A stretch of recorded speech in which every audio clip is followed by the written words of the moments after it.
მოგესალმებით. გილოცავთ 8 მარტს. მადლობა. გილოცავ პირველ რიგში მზია ამაღლობელს, ყველა ჩვენთან ამებზოლ ქალბატონს, ყველა დედას დაკავებულის და სულიად საქართველოს ქალბატონებს 100 დღე ძალიან მე ძალიან დადებითად უყურებ ყველა ბრძოლას თუ ყველა ცხოვრებისეულ გამოწვევას. ძალიან გავიზარდეთ, ძალიან ბევრი გავიგეთ მოწინააღმდეგეზე. დავახარჯინეთ უამრავი გონებრივი, ფინანსური თუ ძალოვანი რესურსი. გონებრივს ვერ ვიტყოდი ოღონდ. შედარებითია ხო?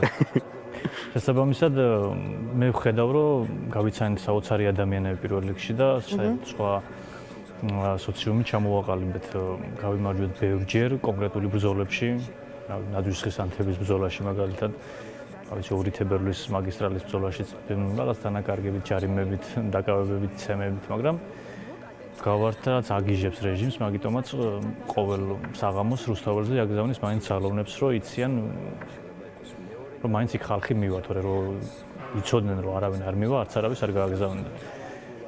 აუცილებლად მე ბევრჯერ აღვნიშნე რომ ჩვენ ბრძოლასავით არ ცხოვრების წესად იქცა უკვე 100 დღე საკმაოდ დიდი დროა იმისთვის, რომ შეუძლება ჩამოგიყალიბდეს და ქცევა.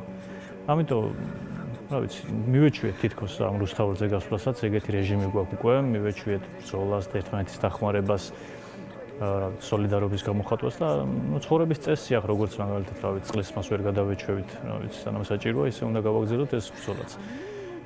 აუცილებლად რომ სხვაზე ადამიანი თუ იბრძვის, აუცილებლად გამარჯვებაზე უნდა იფიქროს მიუხედავად იმისა, რომ ორივე გამოსავალი არსებობს ბრძოლიდან. მიუხედავად ამისა, ეს ბრძოლა რაც როგორც არ დამთავრდეს, ჩვენ ძალიან დიდ შედეგს მივაღწიეთ. უკვე ამ ეტაპზე, ამ 100 დღეში მინიმუმ ბევრი ნიღაბი ჩამოიხსნა, რაც რაღაც ნაწილ საზოგადოების ჯერ კიდევ არ ეგონა რომ არსებობდა. თანამედროვე ცივილური სამყარო ებრძვის იმისთვის უბრალოდ რომ თვითგამორკვევა ქონდეს ყველა ერთს, ამიტომ გადაწყვეტის ამ ქართველმა ხალხმა უნდა გადაწყვეტოს საბოლოოდ ამას გვეუბნება ჩვენი ყველა პარტნიორი და მთელი დასავლეთი, რომ კი ყველანაირად გვერდით დაგვიდგებიან, გვიდგანან, მაგრამ აქ არავინ ჩარევას პირდაპირ ესეთ რაღაც უხეშად არავინ არ აპირებს და არც გააკეთებს.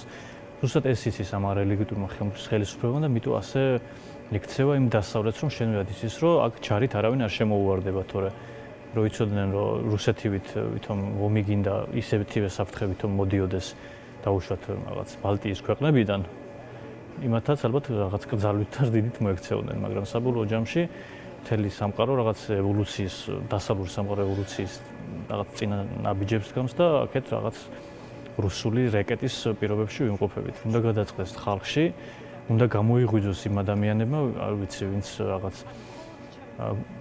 ორი გოგოს რაღაც გოგოზე მოძალადე ადამიანს 3000 ლარი გირაოთი რომ უშვებს და შენ ამ ქვეყნის მოქალაქეს ქალს, მე თუნდაც დღევანდელ დღეს თუნდაც უამრავ ქალს ეს არც ადარდებს და იმას აკეთებს, რომ ალბათ ღირსებიც იქნებოდნენ ცემის კაცისგან. ამ ადამიანებმა ბოლოს და ბოლოს სადღაც უნდა იპოვონ სინდისი თავის თავში და შემოუერთდნენ რაღაც ცივილურს.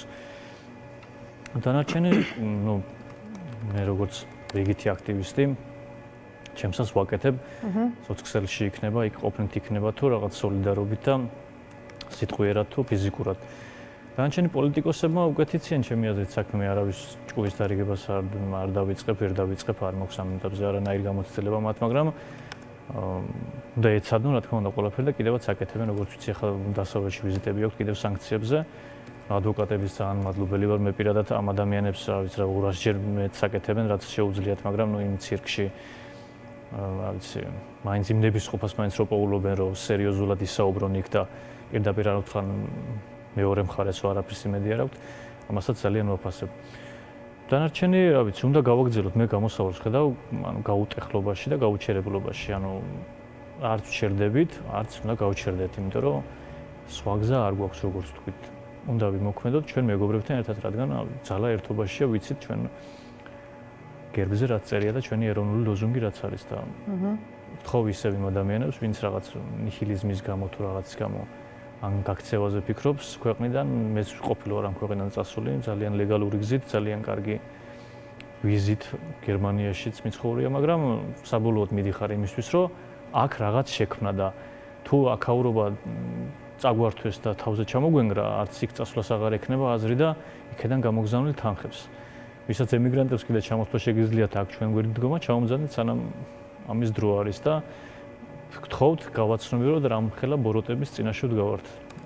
გაცნობიერების პრობლემა აქვს ბევრს ჩემი აზრით ჯერ კიდევ.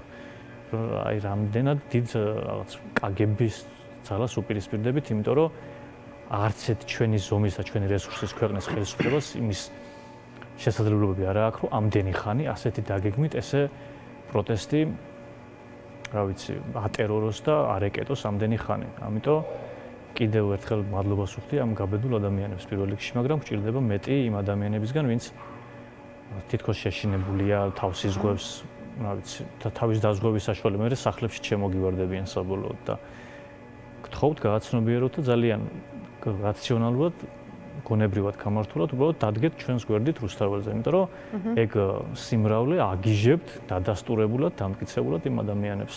მეტი არაფერი არ არის საჭირო, სიმრავლე და ერთობის ჩვენება.